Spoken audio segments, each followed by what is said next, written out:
দিন পরে আমি আমার মার কাছে গেছি না, তোর মামার কল, মামির কল, খালার কল, বাবার কল, মায়ের কল। সমস্যাটা কি? সমস্যা কি বলো তো একটু আমাকে, বলো না সমস্যা কি? সমস্যাটা বুঝো না?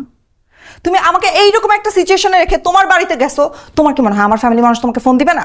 কোন সিচুয়েশন রেখে গেছে মারিয়া? তুমি কি 7 মাসের প্রেগনেন্ট নাকি 6 মাসের প্রেগনেন্ট? আর 3 মাস হলো তো না, মাত্র কনসেপ্ট করছো তুমি।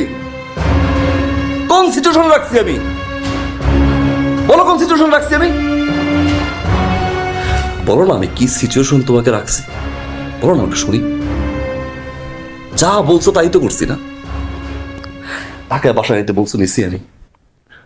ফার্নিচার যা যা লাগবে, সুন্দর বাসা, এত সুন্দর বাসা করছি আমি। আর কোনো কিছু অভাব নেই, বাসা করছি না আমি, করছি তো না।